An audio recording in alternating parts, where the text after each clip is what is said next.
And time to now get the latest in the world of business. Family Bank was the only top-tier bank in the country that registered an increase in profits in the financial year 2020, overcoming the financial tides of the COVID-19 pandemic. On this week's episode of The Biz Revolution, the bank's Chief Financial Officer, Stephen Karumbi, defines how the bank managed to become the only Kenyan bank posting growth in the midst of the grappling pandemic. On this week's episode of The Biz Revolution, we talk to Stephen Ngugi, the Chief Financial Officer of Family Bank, who sheds a light on the reason as to why and what was key to the growth of the bank in the financial year 2020.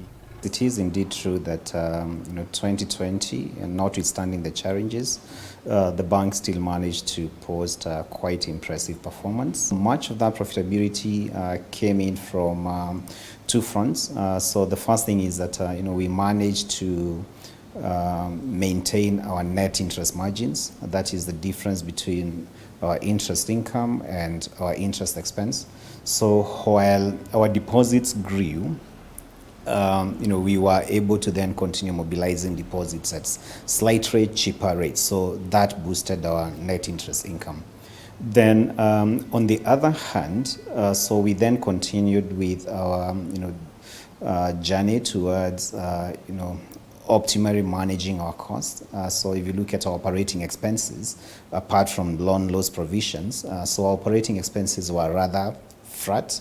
However, of course, there was the need to make additional provisions, and we then ended up at increasing our provisions from 700 million to 1.6 billion, that is in 2020, which was a 120% increase in provisions.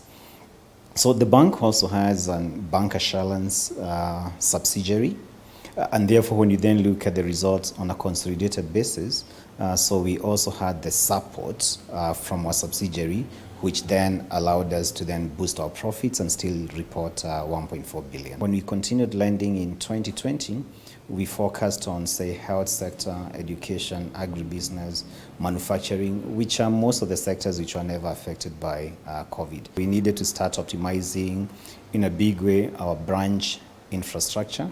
And therefore, when you then look at the results that we were able to manage or to get from cheap deposits mobilization, much of it came from optimizing our branch network. Now, one more thing that we wanted to get from this conversation was, what was the role of commercial banks in helping the businesses still remain afloat and keep afloat during this COVID-19 pandemic? So last year we gave up to 16.5 billion in loan restructures or moratoriums, seminars, so where business people meet and share experiences in terms of then how are you surviving all these pandemic.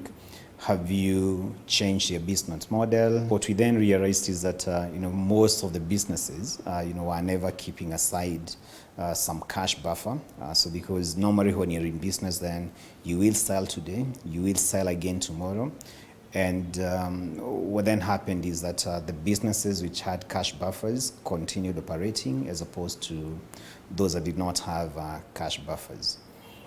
We also are sensitized to our clients on the need to diversify incomes or business models. Recently, and more so over this COVID-19 pandemic, we have seen commercial banks venture into insurance. Now, what's the main reason for this?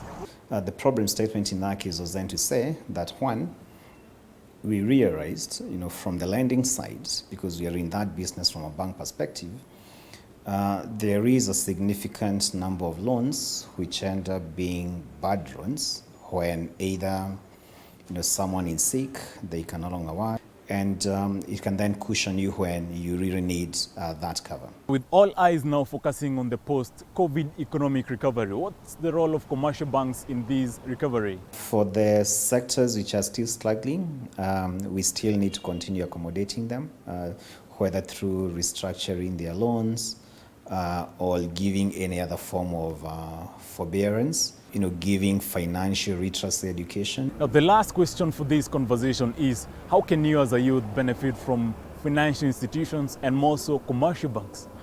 You need to tell your story through a business plan, And again, you also need to show the viability of your business through, let's say, a financial model. And that's it from this week's episode of the Biz Revolution. Be sure to join us next week as we speak about new models by businesses during this COVID-19 period. My name is Brian Munda, and this is Switch TV.